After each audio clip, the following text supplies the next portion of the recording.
Hi everyone. I just wanted to touch on this topic about coronavirus and how it's been impacting my life and everybody's life as usual.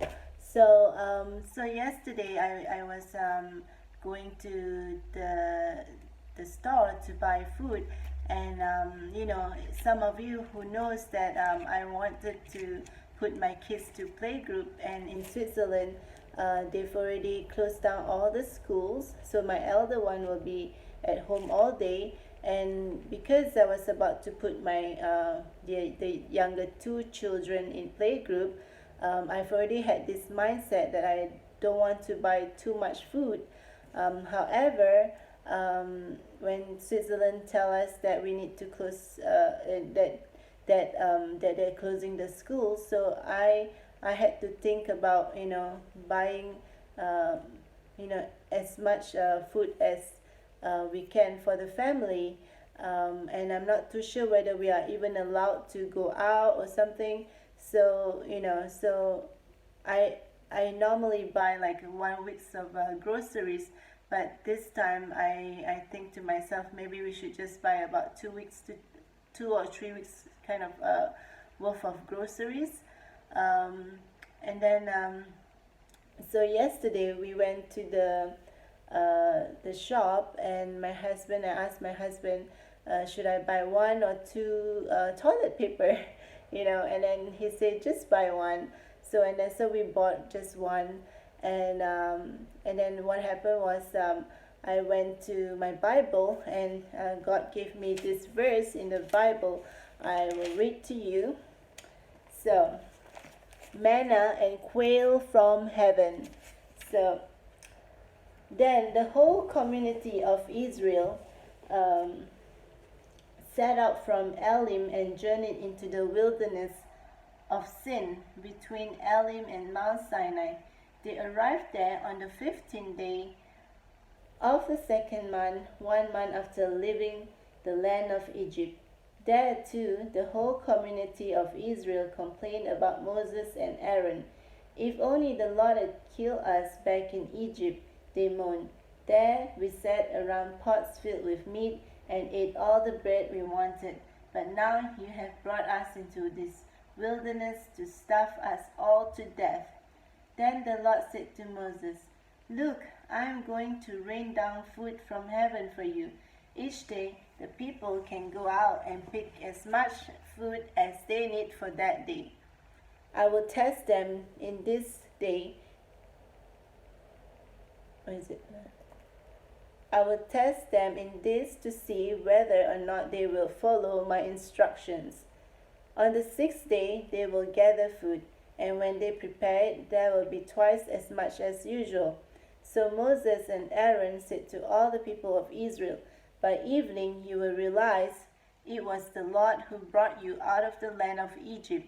In the morning you will see the glory of the Lord, because he has heard your complaints, which are against him, not against us. For what have we done that you should complain about us?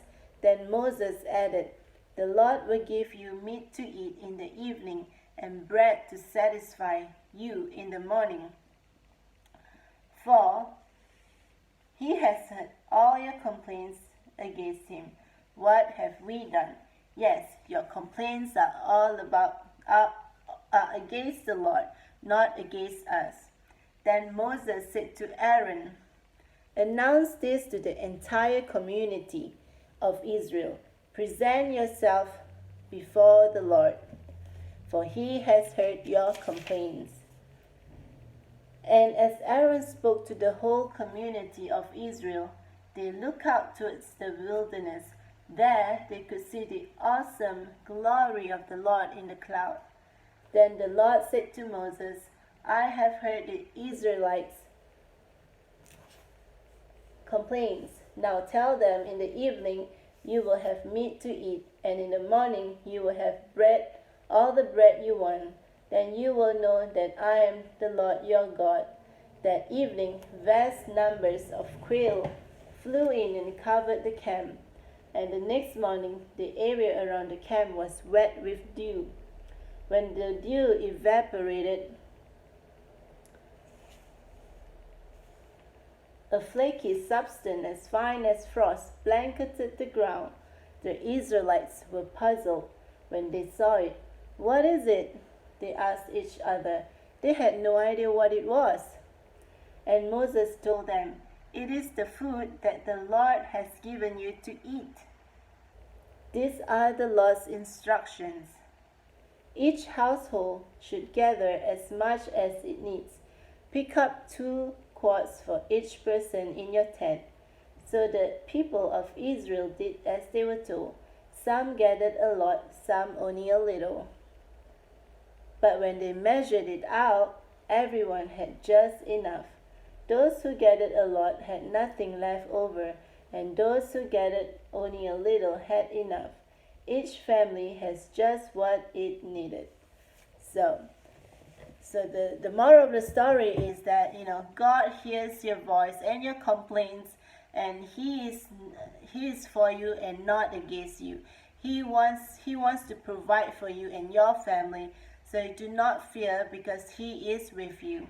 So I hope that everybody would come to know the Lord's love for you, because He is an awesome Father. He really wants you to know that that He loves you and He cares for you and He cares for your family, and that you just have faith that that everything that He would provide for every needs in your life. Thank you for watching, and I'll see you again when the Lord tells me something. I'll make a video like this, and yeah, so bye bye. Cheers.